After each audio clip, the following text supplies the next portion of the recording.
Yo, everybody, welcome to Off Panel, a weekly interview podcast about all things comics, brought to you by the newly Eisner Award nominated Sketch.com.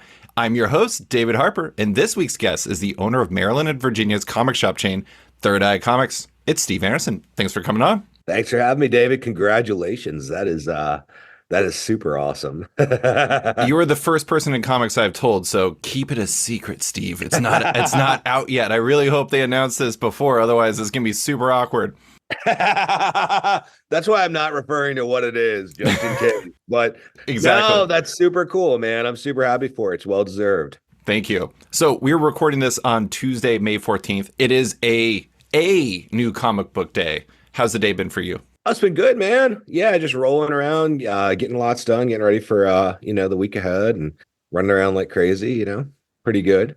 I think it's really fascinating. You are an already very busy person, and yet you're always finding more things to do. Like, most people are just satisfied with just having free comic book day, but you have turned it into free comic book May. And so throughout the entire month, you have free comic book day on the first Saturday. You had free superhero comic day just passing, and then you have free sci-fi fantasy comic day coming up this weekend, and then free kids comic book day before it closes with free graphic novel day if you come in for each of those days and get your kind of passport stamped. I love the fact that you are the busiest person in comics that I know, and you're like, how can I make myself busier? Let's do 5 free comic book days. That's how I roll. No, I mean, it's cool. We see a lot of new faces on Free Comic Book Day, and a lot of times the store is so crazy busy that day that they get a great experience, but we want to be able to give them that experience again and again. And it's nice to be able to do it when there's not thousands and thousands of people in the store. So something like Free Comic Book May is a great way to take people who may have just discovered us and get them coming in every week and learning our store and learning comics. And we have a little bit more bandwidth to be able to really get into their likes and turn them on to cool stuff. You said thousands of people. How busy is Free Comic Book Day? The first Free Comic Book Day, the one everyone does. How busy is that for Third Eye as a whole? It's our busiest day of the year. Yeah? Yeah, busier than Black Friday, busier than anything. I mean, we typically, I couldn't get you a count, but I mean, we have thousands of people. I mean, like the line is usually like 500 plus deep at the main store when we do open the doors, and like, it's just go, go, go all day. And the other Third Eye locations are just as busy, but it's all at a scale. The main store is a big monster of a store, so that one is crazy busy. How have the other Free Comic Book May days been going? I guess you've only had the free superhero comic day. Did you see a pretty good turnout? Yeah, no, it was great. We had a lot of people coming in for it. It was very busy. We exceeded our projections for it, which was awesome. It was great. We used to do Free Comic Book May back in like 2015, 2016 through 2019, and we hadn't done it since COVID. This is the first year since COVID that we brought it back out. It's never as crazy busy as Free Comic Book Day, but it's still very busy, and it still brings in a lot of people and gets them excited about comics and gives us that opportunity to turn them into a great regular customer. I think the secret sauce of it is the passport or the stamp or whatever it is program that you do, where it results in you being able to get a free graphic novel at the end of it if you come in. I think it was like June 1st is like the final Saturday. And that's super smart because it incentivizes people to come back every time and to like make sure to get that stamp beyond the free comics. And I think that's one of the interesting things is one of the challenges for comic shops as a whole is making sure that you get people coming in beyond just Wednesday or beyond just like new comic book day. How important is it for you to try to make your shop a destination like with Free Comic Book May? Very important. I mean, it's been a big part of how we run at Third Eye for a long time. Our busiest day of the week has always been Saturday. So even more so than Wednesday, Saturdays are always our busiest day, our biggest day. And a lot of that is just that we build our store to be something exciting every day of the week.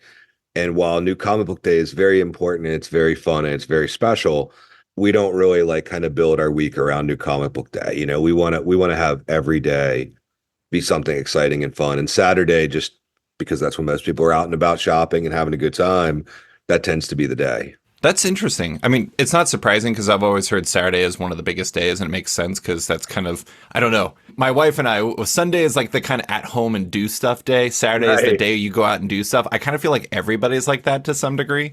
And It makes sense too because Third Eye has seemingly really positioned itself as it's not just a comic book store, it's a place you go for anything that you, I don't know, very broadly are excited about. Like, Yeah. you have your news shop. It's oh God, what is it? It's the movies and music one. What Third Eye was Music and Video. music and video in Yeah. Annapolis. And so you've become a lot more than just comics. So it makes sense that any day of the week could be your biggest. Yeah, yeah, no, I mean 100%. I mean, we've always our ordering strategy for new comic books. It's never been let's sell out by end of day Wednesday. So like we don't have that same kind of thing where like people are like pressed to get here on Wednesday because they're worried their favorite book won't be there. I mean, they might not be able to get the variant cover that they were looking for. You know what I mean? But Yeah. we typically order a little bit longer tail than that. If you want to read it, you can find it. If you want to have Exactly. like the hottest item, maybe not. Yeah, exactly. And I mean, like, we also, the way we stock our store, a lot of people visit our store maybe once or twice a month, and they're driving from an hour out, hour and a half out, but they know they're going to be able to hit Third Eye, once or twice a month, walk our comic wall, which is like 100 feet long, over, I think it's like 1,200 facings at the flagship store of current comic releases. And they're gonna be able to catch up. They're gonna be able to come in and catch up on 2 or 3 weeks worth of books, and they know that we're gonna have it. So like you combine that with the fact that like we've got a strong all ages section, we've got toys, we've got games, we've got the sister stores, like the game store and the music and video store and all these different things. And it just kind of works out that weekends are the biggest. Really, the most frustrating time for us is convention season because our store is the convention. So when convention season rolls through, that's our competition. Ah, jerks. Terrible of I them. know. Do you do anything to kind of cross pollinate your product lines? Like if somebody goes into music and video, do you do something to try to be like, hey, like right over here, we got Third Eye Comics? Like, do you do things where you try to shift people from one product to another? Yeah, constantly. I mean, a lot of it is marketing. A lot of it is like, how we do our digital marketing, whether it's segmentation through our email lists or featuring products that are comparable. But we also do rack stuff in the different stores that would make sense. So like, in the game store, let's say like there's a really hot Jim's Up D&D comic run coming out. We're going to rack that with the D&D books. Or, let's say in the music store, some of the Z2 music graphic novels. We're gonna, maybe there's a new Sturgill Simpson album out or something. Then we'll rack some of like, the Jason Aaron Sound and the Fury next to that and stuff like that. So it's just trying to find a way to marry those products together and maybe get your foot in the door with this music fan who has never read a comic before, but next thing you know, they read the Sturgill Simpson one from Jason Aaron, and then you got a comic fan. Exactly. Or even vice versa, like, I mean, the music store, carries vinyl soundtracks are really popular for video games and anime and things like that. So like, we may like share a post from our music store on our comic shops page and be like, we just got the Chainsaw Man vinyl soundtrack in. And then all our manga kids will be like, oh, I got to go in there and check it out. And Yeah, yeah, it's a little bit of everything. that's smart. Well, the reason why I wanted to have you on the podcast is because, well, there's a lot of reasons, but one of the things that I think is funny, I was actually telling my wife about this last night, is I feel like you and I are always kind of aligned with things where we have Yeah. like a similar mindset where it's like, I remember, God, it was like December 2022. You and I were both like, oh, this kind of feels like a tough time. This feels like something's coming. And then like 10 months later, like the world was melting down. Yeah. And I was having this feeling where I was like, I am unusually optimistic about the direct market space right now, specifically because there's a lot of really big and interesting books that seem like they're kind of generating excitement. I got to find out how Steve feels. So let's start with that. How are you feeling about how the year has been so far and like the comics you've been able to sell?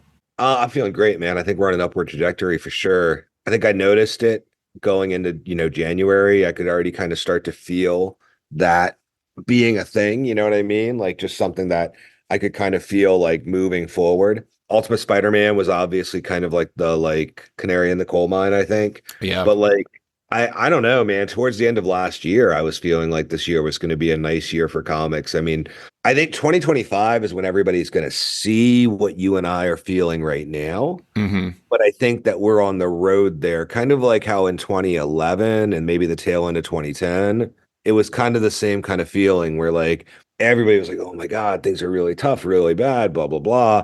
And then you saw these little blips like Morning Glories or Skull Kickers or the success of Chew, or Nick Spencer's Thunder Agents, which did really good at that point. Little blips of like really cool comics. And then 2011 came, and then it was like AVX, New 52, Saga in 2012, and then it just up, up, up, up, up, up. And I think that's where we are right now. I definitely agree. I mean, January was interesting because I was with you. I was feeling it a little bit going into the new year.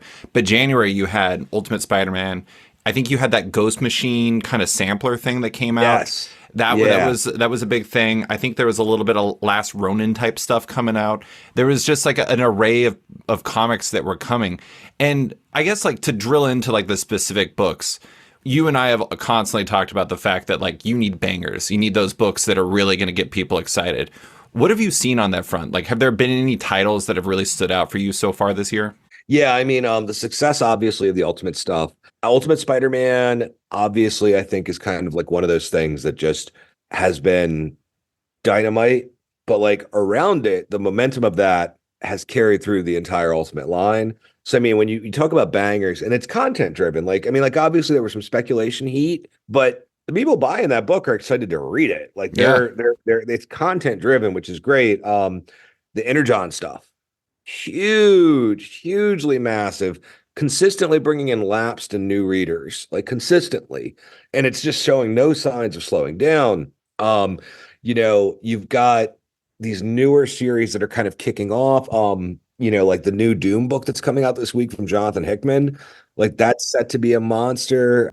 You're seeing Blood Hunt, the Marvel crossover. That's done so well. It's like the most successful Marvel crossover I've had since like, oh God, man, probably 8 years. I mean, like it feels interesting. like, yeah, like maybe like since like King in Black or maybe even more. I don't know, man. It's crazy, but it's just like it feels like when like something like AVX or like one of those big crossovers from 10 years ago came out.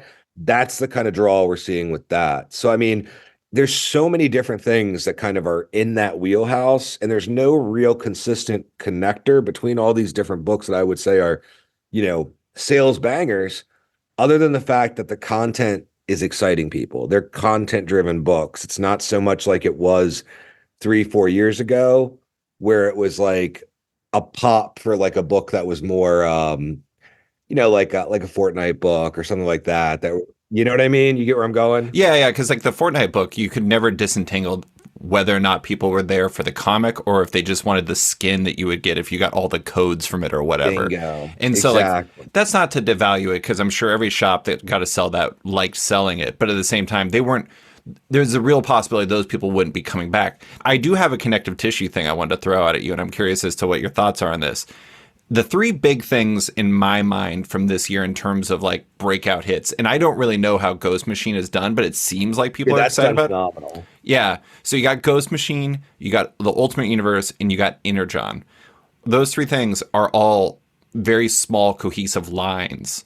And if you get hooked on the one book, like the sampler in January, Ultimate Spider-Man, or Void Rivals slash Transformers, I am not a G.I. Joe guy. I'm reading Duke and I'm reading Cobra Commander, and I like both of those books a lot. And having that tight, cohesive line where it's like, if you like this, try Peach Momoko's Ultimate X-Men or Brian Edward Hill and Stefano Caselli's Ultimate Black Panther. Next thing you know, I'm reading all those books and it spreads. Do you feel like it matters that those are lines? Like, has that been beneficial for you? Yeah, I think that helps a lot. I think honestly, what it does is it helps kind of bring the focus on the content. Sure. And that's if you wanted to talk about connective tissue between these, the other connective tissue is that all of the books we're talking about are creator driven. Yeah. Like everything is very much like this has a creative team that is invested in that series, and that's the creative team that's going to be on that book.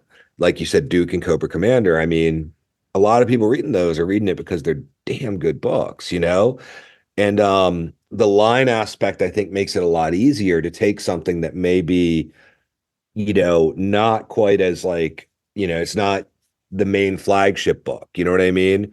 And like get eyeballs on it, get people reading it and things like that. So I think that the line aspect is strong. I don't think that it's necessary, but I think to get us where we're going now, I think that's what we need to kick things off.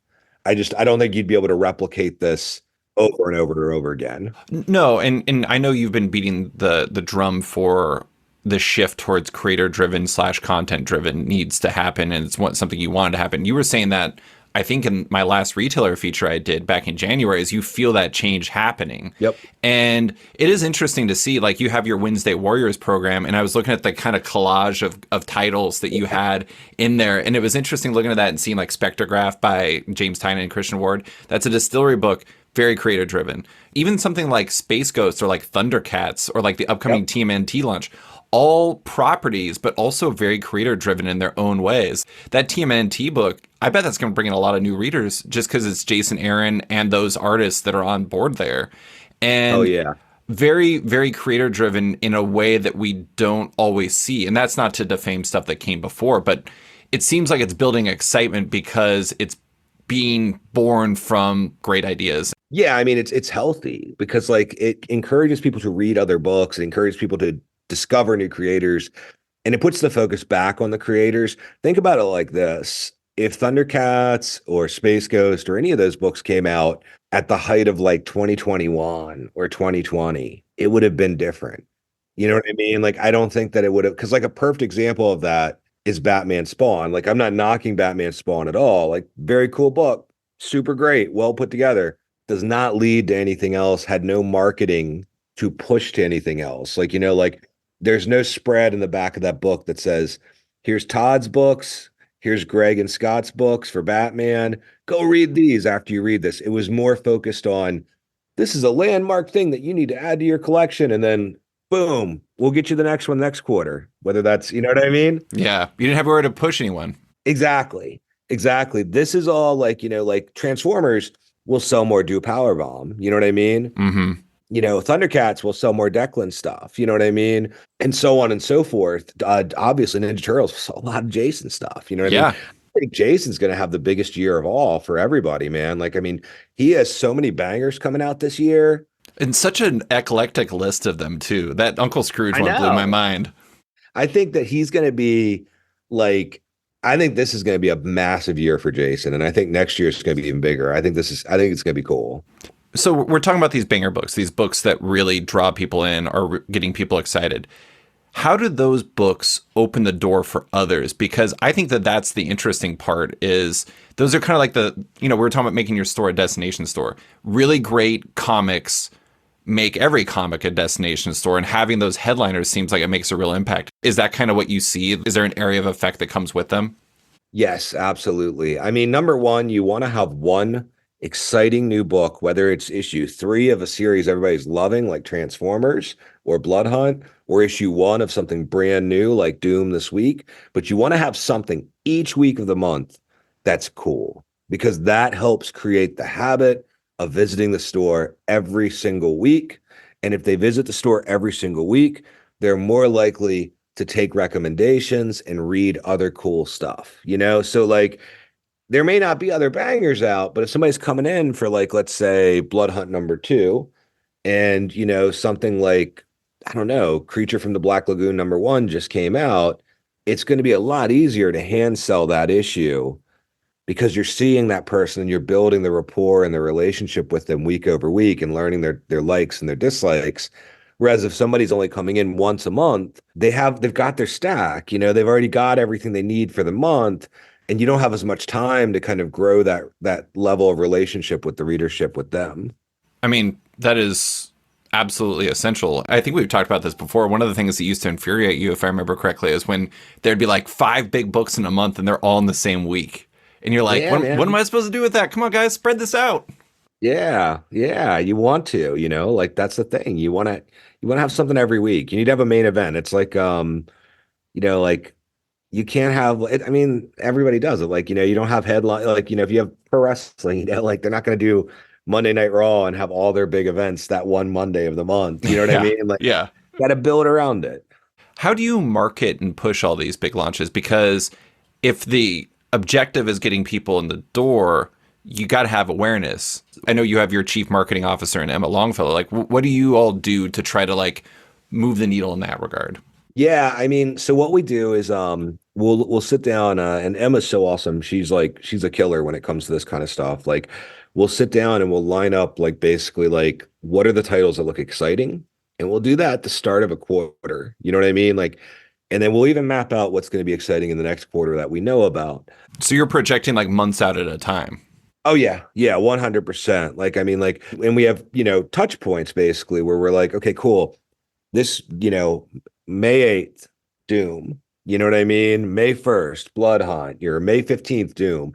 Et cetera, et cetera. Like we're looking at one or two as basically the tent pole for that week. Hmm. And then what we do is we'll build like social calendars and email blast calendars and all these things to kind of basically make sure that we're keeping that one book in the conversation the week before it comes out, the week after it comes out. We do a nice lead up through FOC. Like we're consistently kind of trying to make sure that we're very organized and like basically the lead up to release, but also the support of the book after release until we can get to the next thing. Then we taper off the promotion of that book. We promote the second issues and the third issues as we come, but like then the shift focuses on what the next number one is or the next launch is.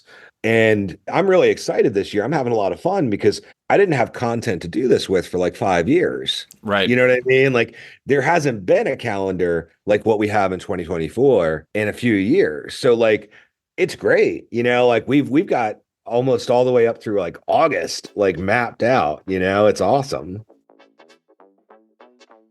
And now, a quick word from one of our sponsors. Looking for the right place to read digital comics? You can find it at Omnibus. Omnibus is a modern digital comic book store and reader app carrying your favorite single issues, volumes, and omnibuses all day and date. It's just like a comic book shop where you pay per book, but digital. And the team at Omnibus has massive news. It's now available everywhere, including iPads, iPhones, Android devices, and its web reader. However you want to read comics, you can find it on Omnibus and all in your pocket. Looking for an ideal digital comic book store with an excellent shopping and reading experience? One that uses novel discovery features that helps fans find their next new favorite book, and one that features many of the best publishers, including Image, Boom, Dark Horse, and more? You can find it all on Omnibus at omnibus.app. And now, back to the show. Doom is an interesting example because it's a one-shot. It strikes me as a really great example of something you could use to path people after somebody buys it. Yep. Where, let's say somebody reads that and they're like, have you read Jonathan Hickman's run on Fantastic Four, if you like this stuff? Or have you read Stanford Green's Bitter Root? Like those stuff he did with David Walker and with Chuck Brown. And I think that stuff is super important because it's like, it's one thing to get somebody's foot in the door, but it's another thing to keep them going. Do you try to like do outreach or like try to build connections to other products after somebody buys something? 100%. Yeah. And I mean, again, we haven't had the content to really do a lot of that with over the last few years. The market really wasn't focused on that. You know what I mean? Like the demographic that was coming in was much more the demographic that was into and we still have a hell of a ton of variant collectors. We have a hell of a ton of collectors, but the demographic was much more collector based than it was content based. The demographic that we're shifting to now and what's going to be the predominant demographic in comics for the next 5 years is the content based demographic. And we flipped all of our displays in the fourth quarter of 2023 because we knew that this is where we were going. And all of our displays were flipped from being character focused, which was where the demographic was before. Because when you're character focused, it's much more in sync with a collector focused market. They don't care who's writing it. They're just going to buy Venom, right? They don't care who's writing it. They're just going to buy, Harley Quinn or whatever. We switched those displays around, which we had a lot of those character spotlight displays to creator spotlight displays. So if you take something like Doom or Ultimates or something, it's no longer, here's our spotlight on Ultimate Spider-Man or here's our spotlight on Doom. It's here's our spotlight on Jonathan Hickman. Here's our spot, and it has like their big book now, but then it also has all their trades going straight down the middle. And, so we can shift people over to their other items. Oh, yeah. I mean, you mentioned him earlier. Daniel Warren Johnson's a perfect example of that. Like, you talk about Transformers, that's a gateway into Do a Powerbomb. That's a gateway into Extremity, into Murder Falcon, all that stuff. And, like, if you like that volume one, the volume one that just came out for Transformers, it is a perfect step to a bunch more stuff that looks just like it and feels similar just doesn't have robots in disguise in there. And that's great. Exactly. Well, so I know you have some specific programs, like you had mentioned to me via email. You have your Wednesday Warriors with two different Yeah. flavors of it: Wednesday Warriors Elite, and I don't. Is the other one just Wednesday Warriors? Just the Wednesday Warrior members. Yeah, Wednesday Warrior members. You have these programs that you do to try to build up excitement. These ones get you like special access, get you all kinds of different things. What do you hope that those will do for you? Because it seems like you're trying to think, as content driven as you are, you also want to give people a specific connection to Third Eye. Is that your hope for it? Yeah, I mean, like the big thing. So take Wednesday Warriors, for example. We try to build out stuff that appeals to all of our different demographics. You know what I mean? We want to help make our collectors happy. We want to make our readership, our content-driven customers happy. But above all else, we want to make all of our customers happy. So we conceived Wednesday Warriors sometime last year. And basically, we knew that when the market for new comics came back, things were going to get exciting, things were going to get cool. But the habit of going to the comic shop on Wednesdays, I don't think that that was as strong for people in 2023. Like there wasn't lines to get in the doors some of those weeks in 2023, like there was in, say, 2020 or 2021, or even like, prior to that. You know what I mean? So what we wanted to do was, as readership was returning, as people were getting back into the hobby, we wanted to remind everybody that New Comic Book Day is Wednesday. And then sure enough, DC announced their news about going back to Wednesdays. Mm-hmm. And we were like, oh, this is perfect. And we were like, let's make a big campaign that reminds everybody Wednesday is the day for new comics. Wednesday is the day to come in and talk to your people about comic books, to talk to the store. But, like every day is that day, but Wednesday is that special day. And that was the main reason why we did it. And then we built in a bunch of cool perks and a bunch of cool like levels of engagement. Our elite package was limited to just 300 members because we wanted to like test it. You know what I mean? And you sold out. We did. We did. Yeah. Sold out really fast. And it's funny, whenever I do stuff like this, David, I'm always like, man, I hope people like it. Is it going to work? You know what I mean? Well, I mean, I think that's the interesting thing is, and it's part of the reason why I love what you do. A lot of shops, and this is not me defaming them, like a lot of shops are overwhelmed and they got too much to do and they just can't do all this stuff. And you have a big staff and you have a lot of shops and you have all this stuff. So you can go and you can get in your lab, you and Emma and everyone else in your team can get in your lab and you can go and you can actually think about what can we do to make people excited? Like, how can we get, like, what in-store events can we do? You have Scott Snyder coming up. Like, how can we get people to come to people excited about White Boat, the new distillery book, or anything like that? And that's the thing I like about it is like, you don't know if it's going to work, but the only way you're going to find out is if you try. And trying is something you seem like you're not afraid to fail. Let's put it like that. Oh no, man. That's how I learned how to do, every failure at least gives me something, you know what I mean? Like I pick something from it that I can use somewhere else, so even if it doesn't succeed, I at least learn something that then I can apply it somewhere else. Well, and also part of it is like leaning into the things that excite you. Like I mentioned earlier, you had Third Eye Music and Video that launched in Annapolis. You have a game store. You're doing things where you're not just comics. You're expanding in different ways. And I have to imagine, at least in part, because this is getting you pumped. You're excited about vinyl. You're excited about this. Why is all that expanding into more products and more stores instead of just doing the same thing over and over? Why is that something you all wanted to do? Yeah. So, it's all organic. It's all really natural. I mean, like everything we do at Third Eye is exciting and we like it. It doesn't mean that it's always going to work. And it doesn't mean that, that product category is going to take off. And sometimes it doesn't. Sometimes we can't support it the way we do some of these other ones. But like, the game store started out as just basically a game section. And then it did well. And we paid attention to it. We opened up Third Eye Games in 2015. And that was a tiny little game store that grew into the massive game store it is now. And that's the same with music and video to some degree too, right? Bingo. Yeah. In 2020, we started carrying records. And, and it's funny because even the proto to music and video is in like 2016 and 2017, we were carrying comics like Henry and Glenn, and we were carrying like, we'd throw like, in our t-shirt section, like a Wu-Tang shirt or a Misfit shirt. And we'd mess around with stuff like that. And we'd see things like that. And we'd see the draw to it or like the Marvel hip hop variants or whatever. And and it would we knew that our customers liked that stuff too. They like everybody likes music, so we decided we would start carrying the vinyl in 2020 when we had to get rid of the gaming space that was in Third Eye Games, and then we were like, let's try DVDs and Blu-rays, and we tried those, and then that literally took over half of that store in about 3 years, and then Third Eye Music and Video happens, and it's just kind of an organic thing where you try it a little bit. If it works, you keep fostering it and growing it. And then you just have an eye on basically where to take it, because eventually it'll turn into something that you have to grow into its own thing, because it'll end up overwhelming the thing where it's growing.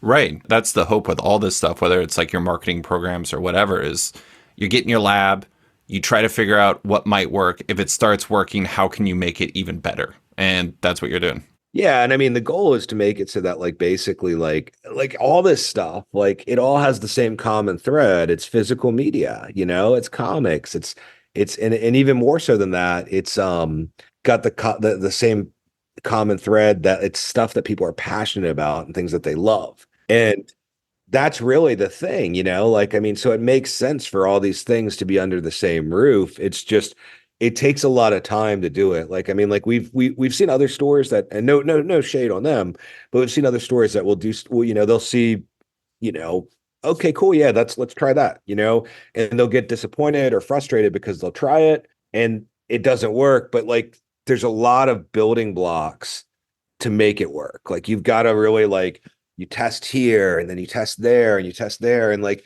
we really worked hard to make sure that the brand of Third Eye is flexible enough to where it makes sense for somebody to come into one of our stores and buy a giant plush avocado or a New Mutants 98. You know what I mean? They both sit side by side and it's not weird. The two real fandoms, plush avocados and New Mutants 98. Yeah, Deadpool and avocado. I love it. it works, right? Yeah. I do think it's interesting. This all kind of reminds me of like some of the conversation about like comic shops online. And a lot of it comes from pretty disingenuous people who are not exactly like rooting for the right things. And I often will see some of these folks say things like, well, the shops that are doing well aren't only selling comics. So does it really count? And I'm like, Yes. to me, it's like what you're doing is Third Eye isn't. You're very big on comics, but you're about enthusiasm. You're about stoking the flames of excitement in these varying products. And it seems to me that doing so insulates you and also helps you make your comic side as big or bigger than it's ever been. 100%. Take music and video, for example. Like, the fact that we like when we opened that store sits in between the game store and the comic store. That meant that there were sections of both of those stores that were moving from those stores into that store. So that then gives us more room to do cooler stuff with the primary category of those stores. So like, we carry books in the music and video store. Like we have books on like, whether it's cooking or music or the occult or whatever. We were carrying those in the comic shop too. We were building that category and they were doing well. It's a lot of space. That moves over. Well, guess what? Our YA graphic novels increase, like our international graphic novels increase, our indie comic section increases. All of that space then gets filled by the primary category, and we're able to expand on those things. I think that any store like that does comic books or games or anything like that, and I felt this way since we opened. I mean, we've been diversifying what we carry for a long time. I think any store, it's the smartest thing you can do, because no category, whether it's comics, games, music, is going to just be steady up, up, up, up. Everybody's going to have an off year. Everybody's going to have an up and a down. And when you have all these other categories that you've built, they help kind of float you when your primary category goes down a little bit. Mm-hmm. This just reminds me of sports. I'm a big baseball fan, and there's always players who go through slumps during the season, and it's because it's a 162 game season. No human being is going to be 100% on for the entirety of that season. Right. So it's like, that's when the other players have to pick you up. It's the same thing. You have other product lines to pick you up in that need. But I am curious as to what your product mix is these days, like roughly speaking. Like, are comics and graphic novels still tops for you, or is it, I don't know, less easy to say that as it used to be? It is less easy to say that in terms of the fact that not all of the same products live in the same stores anymore. Sure. You don't have like a master list of everything. We do, but like it's so weird, man, because we've got like 9 locations now. So like, some stores, new comics, 80% of the sales, right? Like, graphic novels, 15% of those, and then the other 5% is all the little other stuff, right? Mm-hmm. If I was to let's take the main store because that's the store that the numbers I can pull the quickest out of my head. The flagship Annapolis stores, there are 3 stores. They're 21,000 square feet if you combine the 3 of them. Those 3 stores, one's games, one's music, one's comics. So let's take the comic store, right? Product mix for the comic store, I would say, is probably 40% to 50% new comics. And like when I say new comics, I mean not just new releases, but like, the last 12 to 18 months, things that are on the comic wall, periodicals, maybe 15 to 20% back issues, key issues, things of that nature. And then 25 to 30% graphic novels and manga if I was going to group the two together. But if I had my hard data in front of me, like if I came prepared with that, I'd probably say that manga's probably because we split them off. We treat manga and graphic novels as a separate category completely. Sure. I would say that manga probably takes up a much bigger percentage than what I'm saying here now. Mm-hmm. Well, Yeah. there's shifts with these things. I mean, I remember, and I'm not saying that manga is going to go away because that God only knows that's not the case right now. But there was like the manga boom in the early 2000s, and then it kind of dipped. And then Yep. there was like the manga boom that really hit in like, let's say 2018, 2019 was where it was really ramping up, maybe a little bit before then. And now it's like crazy huge. And like with anything else, it's like manga is really big right now. Maybe it'll shift where graphic novels pop up again later on. I don't even know. But it is interesting. The thing I don't think people realize about comic shops is, here's a good example. Like I remember somebody talking about all the different comic shops in San Francisco.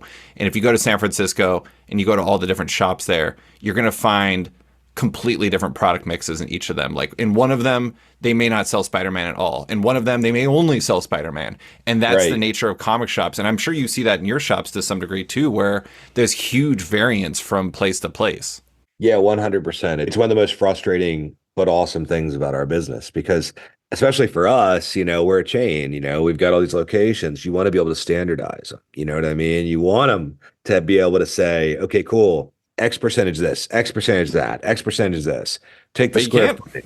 You can't. You cannot do it. You have to basically it's trial and error until you get a good feel for what the audience at that store is all about. And then you just constantly tweak and tailor.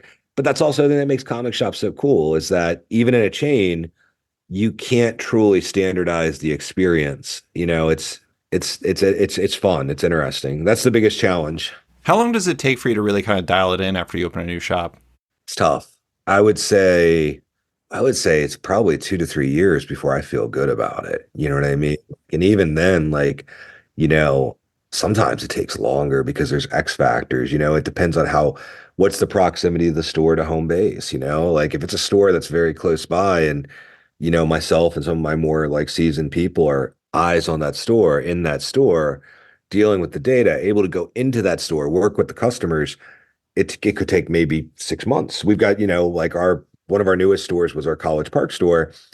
We had that dialed in with under a year. You know what I mean? But that was a store that was a acquisition. So we had customer data to already look at, Right. and it's 30 minutes from home base. So it's very easy for us to basically put people in there that can then report back here and be like, cool, this is working, this is not working, etc.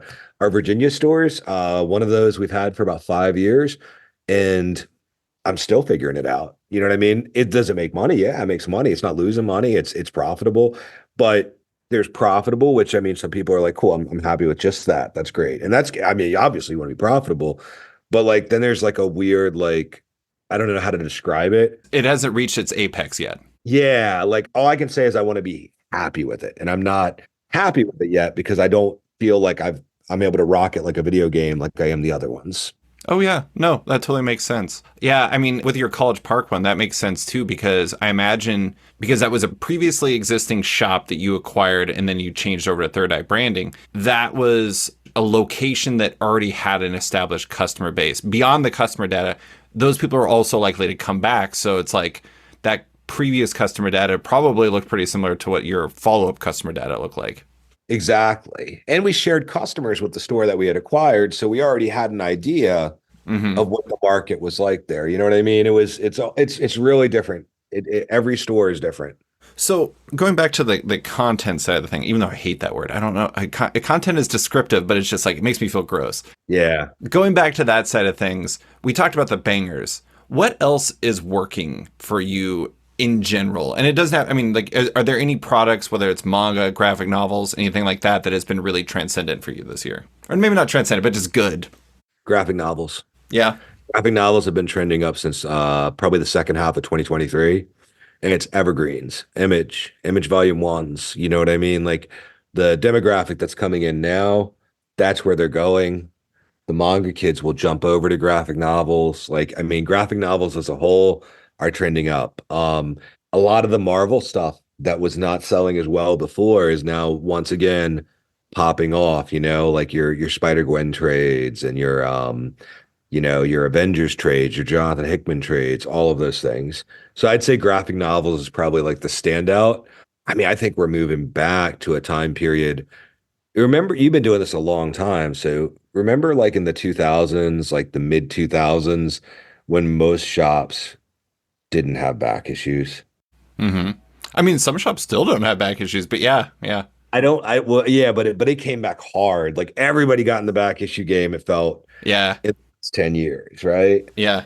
I don't think we're going back to that era where back issues are completely not a player. I think if anything, back issues are here and they're here to stay. But I think it's going to take people by surprise because I feel like a lot of people were like, okay, cool. I don't need to worry about graphic novels anymore. hmm Back issues are where it's at. I mean, that connects to the content driven nature of it, right? If that's the direction we're headed, and that's not to say that like back issues aren't part of that, but the thing is if you're not a collector and you're very focused on just reading the stories, it's going to be a better experience if you get the collection. I have to say, I got to give them credit. I actually think Image has been making some very smart moves on this front. They've been doing a lot more compendiums, and I think the Saga Digest releases are going to do really well. Absolutely. Yeah, and I have to admit, when they said that they were doing a revival compendium that collects the whole series, I'm like, something's happening with revival. I don't know what's happening, but something's happening. And then they're like, we got a show, and I'm like, I knew it. I knew it. Yeah.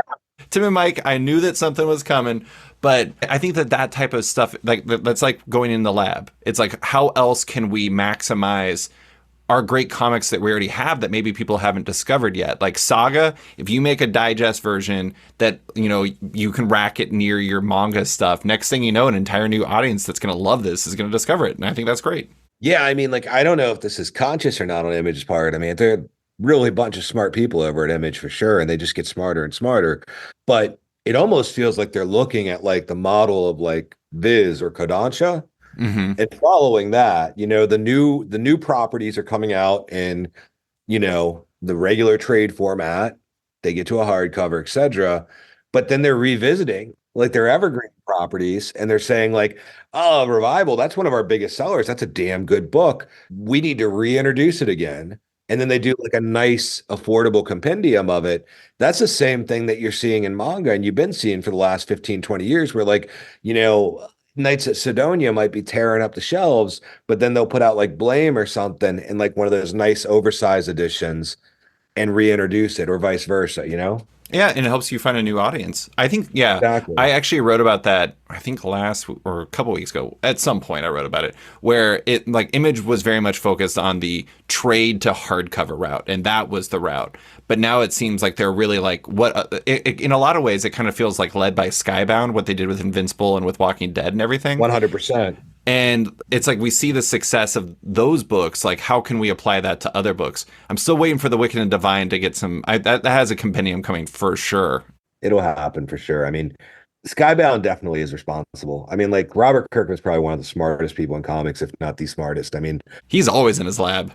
he figured it out. Yeah. He figured it out. He figured out what manga's got that we don't got. And he took that and he took Invincible and he took that kind of Crunchyroll streaming manga anime connectivity and he took his property that is the most, aesthetically appealing to people who would like something like manga in Dragon Ball. And he caught him. He got him, just like Attack on Titan did, just like all these other things. People coming in buying Invincible, man, they're not your traditional comic book fans. They're people who watch these shows like Demon Slayer and stuff and are like, oh, what's Invincible? Oh, and everything just rolled out perfectly to capitalize on that. How'd those digest ones do? The Invincible Digest editions. Phenomenal. Everything does great. Like, I mean, the most successful is the compendium. Hmm. The compendium is the biggest seller. That's the one that does the best. But the digest ones do phenomenal. The regular trade dress ones do phenomenal. Like having all those different flavors and formats available is the smartest thing in the world because you're able to hit what's familiar to all these different audiences. Hmm. You know, it's funny. In prose books, I like hardcovers way more than I like paperbacks. But in compendiums or like that size of book, I hate omnibuses and I like compendiums. Isn't that Yeah, I'm with funny? you on that. I'm with you on that. They're way easier to read. Like compendiums, you can Yeah. actually fold out, and hard like the omnibuses. I'm like, I'm just gonna die reading this. No, it's like that's like a coffee table book, like Exactly. Yeah. like I'll put that up there with like a artist edition or something. Exactly. I did an article about like what the best way to read an omnibus is, and I decided that probably the only way I'd like to read it is at a lectern, like a giant Yes. ass. Like, yeah, it's like that is not a way to read a comic. Ultimate point, No. I don't like omnibuses. I'm sorry, everyone. And now, a quick word from one of our sponsors. Zoop is about to unleash one of their biggest months ever, and it all starts with a follow-up to the mega hit Beneath the Trees Where Nobody Sees from creator Patrick Horvath, Free for All. Zoop is also launching its very first game campaign this month. They're licensing Tim Seeley's Hack Slash and creating a deck-building card game for its 20th anniversary. There are even more upcoming campaigns from the likes of Jim Starlin, Christian Ward, Eric Palicki, Adriana Mello, Paula Lore, and others. Also, if you ever want to own a piece of Zoop, now you can. They're running an equity crowdfunding campaign where your contribution will earn you shares in the company, as well as other perks. Visit republic.com/Zoop to support and become an investor in Zoop. For creators looking to crowdfund your project or have your books for sale in Zoop's brand new e-commerce marketplace, email them today at hello@wearezoop.com. And now, back to the show. I did want to ask, this kind of bridges the gap between what's working and what isn't. I find the X-Men to be an interesting place because they announced the Tom Brevoort era, the follow-up to the Krakoa stuff.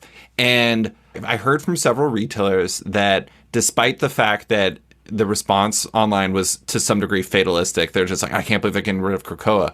I heard from several people that there was actually a lot of increased interest after those announcements. What are you seeing? Like, how is the Krakoa era doing at its end? And like, how is the next one seemingly shaping up? It's time. It's time. I mean, like I love House of X. I love a lot of the Krakoa stuff, but X-Men is like Spider-Man, where it's one of their biggest properties. And in comics, there's always like a 2 to 3 year thing where you have people who fell out coming back, and you have people who are new coming in. And Krakoa is not for something like X-Men. That's one of those things like like, oh, I haven't read comics in 5 years. What are the X-Men up to? It's hard to pitch Krakoa to Yeah, someone that says that. at You this know what I point, for mean? sure. It's like, unless you're Yeah. pitching Start with House and Powers. Yeah, and you can sell them that, but then like where do you like even then like you can get them to X of Swords and all that, but then like it gets hard, you know what I mean? Like you don't know It's where to dense. go. It's dense. Yeah, I Yeah. totally agree. It is fascinating. I mean, I think I've referenced this line so many times in the podcast, but it does kind of remind me, like the way that these like Marvel and DC kind of eras work kind of remind me of the Harvey Dent line from The Dark Knight, where he's like, you either die a hero or you live long enough to become the villain. It's like you either die as like this thing that everyone loves, or you live long enough for people to be just move on. And Yeah. it seems like the people who I love Krakoa really love Krakoa, but for a lot of the audience, it's kind of stripped down to the point where it's kind of time. Well, I mean, I think about it like this, and this might be blasphemy for comics, but I mean, like I think about when I was a kid and I was like I didn't start finding a comic store and reading comics regularly until I was about 12 years old. And the X-Men line that I got into is one that most people are not wild about, which was the Age of Apocalypse. Oh, But I tried. yeah. I loved it, right? Yeah. Like that was my entry point. But I tried several times before then to jump in, right? And you know what the runs were before that? It was like the most beloved runs in the world. It was the Claremont and Jim Lee stuff. It was all this stuff. And dude, I'll tell you, man, as a kid, just picking up random books when you're 10 or 11 years old, and you're like, what is this Shadow King stuff? What is this? You're like, why are the X-Men fighting each other? They all look the same. What are these costumes? Like what is going on here? Like, why are they talking weird, and Yeah. why is Thor a frog, and like it's like any run that runs that long, and no matter how beloved it is, It's hard to jump in. you can't jump in. And Yeah. that's the thing, is like with characters like X-Men, Spider-Man, you have to every few years have a point where somebody who just says, I know Wolverine, I know Storm, I know Cyclops, I know Jean Grey, I know Magneto. Let's go. Let's read some comics. Yeah, that totally makes sense. I actually just did a podcast last night where I was a guest and we talked about the 90s X-Men crossover Executioner's Song. And I hadn't read Yeah. that since I was a kid. The first issue of that was the first new comic I bought. And I bought it because it was polybagged with a trading card. And I wanted that trading card so bad, Steve. So I bought it. Polybags. I was a total That's sucker. awesome. I was a sucker. No, dude, it's fun. Is there anything that you have kind of struggled with? Is there anything that you've not been like, I don't know, is there anything that isn't working as the flip side to all the bangers and everything? I think it's going to be fixed later in the year, but I think that I think DC's in a kind of a weirder place. Mm-hmm. Like it's not that there's anything bad about DC. It's just there's not a whole lot of DC out there. Like I'm just speaking from like where I'm thinking about marketing and what I promote. And I don't really have like, this DC number one, this DC number one, this DC number one, like I do for Marvel or Image or any of these other guys right now. Or even a long running book that has momentum to it. Exactly. Yeah. Yeah. I mean, like, I think that Elseworlds is going to be really, really successful. I think that the stuff like the Absolute, all that stuff, I think that's going to do really well too. Yeah, it does seem like I really like Birds of Prey, and I really like Chip and Jorge's Batman run. I think that's really solid. I think there's good books, but it does feel like what can sometimes happen with these, and I think this kind of ties in with the cohesive lines part that I talked about earlier, is sometimes it can feel like there's no kind of focus point. And it does feel like to some degree that DC is lacking at a focus point. And maybe that Absolute Power story, I mean, you put Mark Waid and Dan Moore on it, and it's probably going to be the type of thing that people are going to really enjoy. Yeah, Maybe that'll give them that potential for it. Yeah. Well, to close, I want to talk about some broader things. We talked about what's working. We talked about what isn't for you. But there's constant conversation about how things are going overall. There was the Comics Pro data that came out with like the survey talking about how everyone's doing. How do you view the current market right now for the direct market? You mean like the health of it? Overall, yeah. I mean, like, where do you think things are going? I mean, I'm really excited, man. Like, I think that everything in life, especially this industry, is cyclical. And I think that just like sports, just like pro wrestling, just like movies, I think that like any kind of entertainment has cycles. And I think that that we're at the point of the cycle where things are going to get really cool and really exciting, just based off of what I'm seeing in our stores. The problem for me is that I don't really pay attention to what's happening outside of Third Eye Land. I live inside. How could you? How could you? I'm too busy. Like Yeah. I love other comic book stores, and that's literally when I travel, if I get a chance to, which I haven't in the last couple of years because I've been so busy. But when I do, first thing I do is I go to other comic shops, and I love them. I love them. I'm constantly a student, and I'm constantly inspired. But I don't have a lot of time to pay attention to what's happening outside of our stores. Mm-hmm. Inside of our stores, what I'm seeing is that the demographic for new comics, which is obviously probably one of the more important demographics for our business, because that's your regular reader, that's your regular buyer. They're in every week. That's how you can have something predictable. We're very lucky in this industry to have that. Like, I would kill for that in tabletop game. And we kind of have it in music with New Record Friday, but it's nowhere near as like comics is so tight with that like encouraging a regular customer. Like, it's such a gift. Like, I don't think anybody realizes just how lucky we are to have such a tight system to get people in the stores every week. Mm-hmm. But that regular buyer is typically, the demographic is usually between the ages of, say, 25 to 40, with the sweet spot being somewhere in the mid 30s. That's your regular buyer. That's not the main demographic of any of our stores, but new comics, Wednesday comics, no matter what, it always feels like 25 to 40 is where it's at. And if you think about it, look at 2004 to 2007 and look at what was popular then. It was like very multiversal, very big event, Secret Invasion, Civil War, House of Infinite M. 52, et cetera, et cetera. Great stories, great time for comics. Think about what was popular when the people who were 25 to 40 in 2004, 2005 were 12 to 15. Yeah. Crisis on Infinite Earths and like, Age of Apocalypse. yeah, Secret Wars, Yeah. well, further back than that, Yeah. right? Like, Yeah.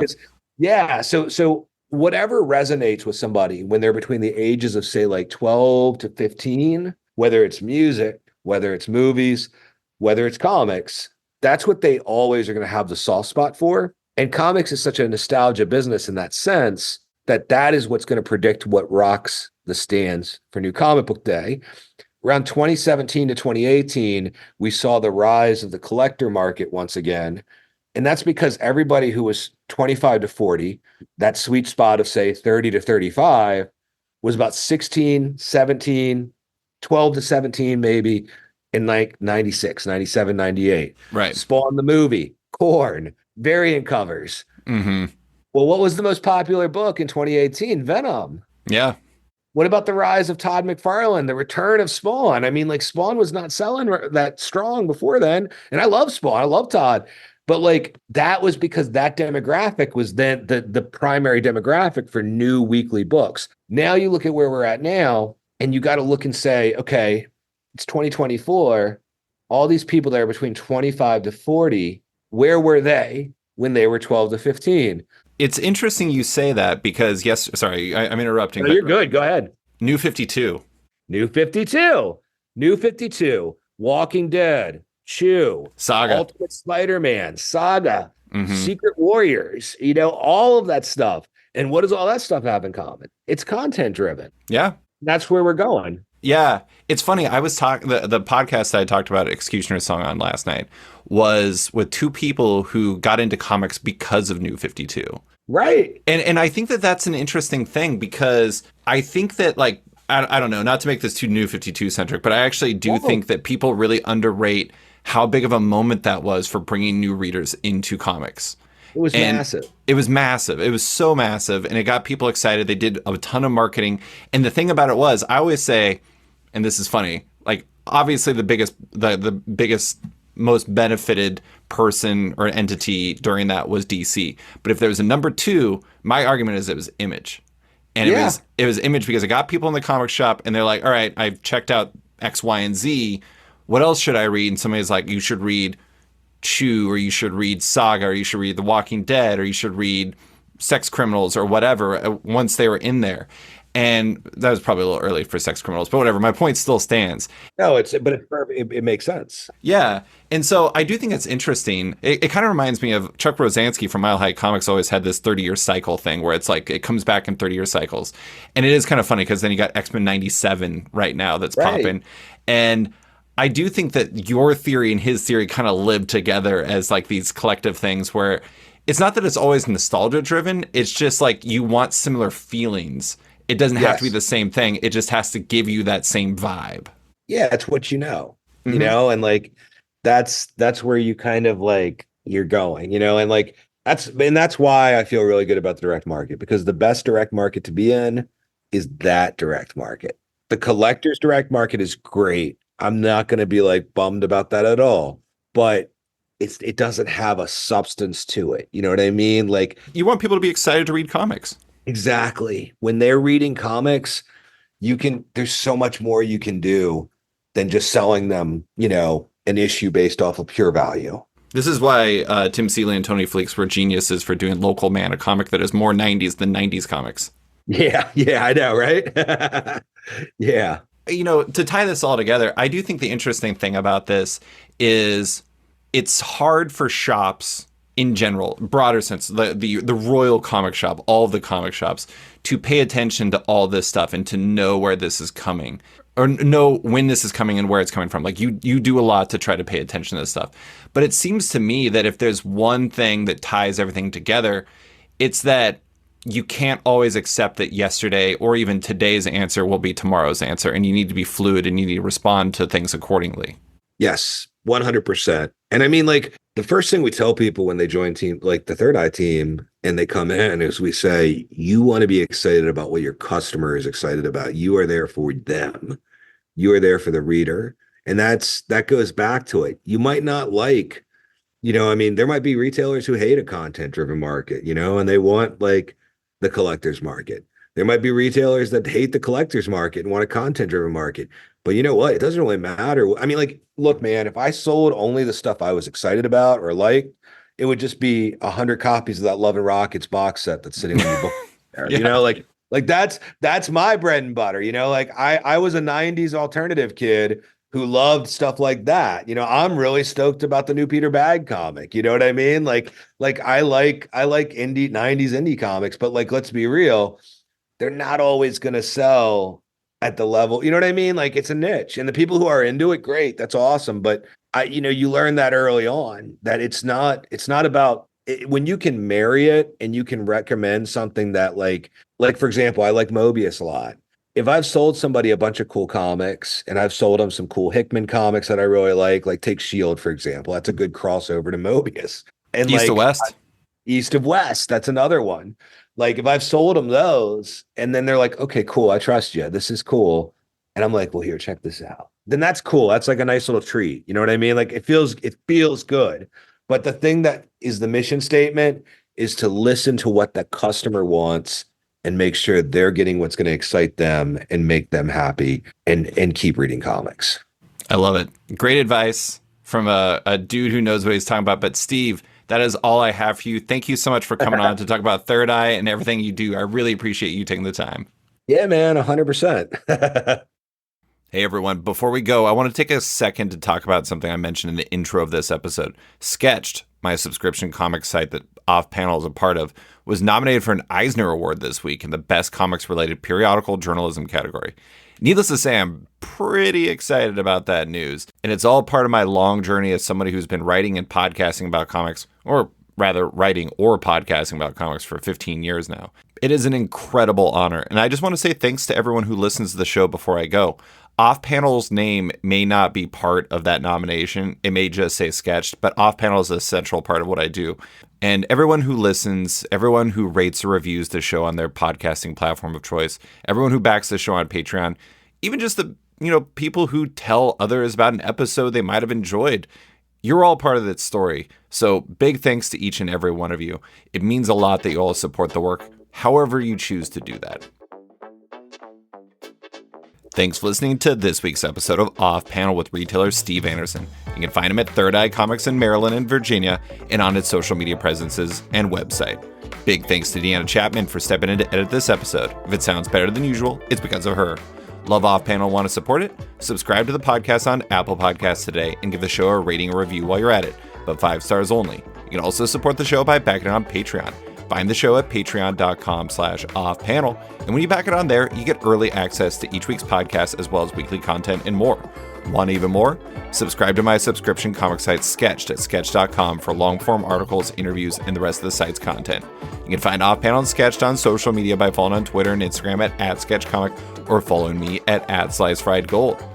Big thanks to all my existing patrons, including John Neesmith, John Auerbach, Dustin Weaver, Ninja Assassin Love Story Webcomic, Brandon Heyman, Aiden Hammond, Kenny Myers, JKJ Art, Faith Aaron Hicks, Comics, Ben Rowe, Cameron Brown, Jonathan Breen, Danny Ollie, Charlie Stickney, Tom Drennan, Jeremy Thomas Burke, Jared Schwab, Scott Dunn, Chip Mosher, Seth Pomeroy, James McEwen, Andrew Lehman, Christina Merkler, Scott Place, Travis Gibb, Darcy Van Polgees, Travis Schmeiser, Tom Evans, Reed Beeman, Kelly Sudaconic, Max Wood, Jeremy Lambert, Brian Hold, Near Levy, Jason Hussa, Kieran Gillen, Jonathan Kent Uratam, Henry Johnson, Django Boren, James Tynan IV, Chris Langford, Jason Wood, Tom Peachy, Ben Domstead, Rom V, Nick Walker, Patrick Hoyle, Isaac Oren, Keeps and Tights Podcast, Klaus Vandeven, Subman Industries, Jack Mulqueen, Carl Kerschel, Robert Mazzella, Elza Chartier, Luke Nakashoji, Dr. Luke, Scott Hazelwood, Canadian by Proxy, Bradley Rader, Carl Troy, Brandon DePillis, Patrick Power, Declan Shelby, Dan Garino, Adam Freeman, Ben Wild, Brian Klein Q, Leona Kingus, Nick Bennett, Daniel Whitfield, Susanna Polo, Reed Hinkley Barnes, Mario Tiambang, Andrew Carita, Stefan Hull, Philip Myra, Chris Pachalo, Torrin Grunbeck, Fuzz Bubbles, Christopher Todd, Transmitter Down, Waltz Comics and Books, Akil Wilson, Alex Dimitriopoulos, Terry Dodson, Wesley Gift, Sean Kirkham, Brett A. Schmidt, Jason Goodmanson, Paul Reinwand, Vita Ayala, Akil,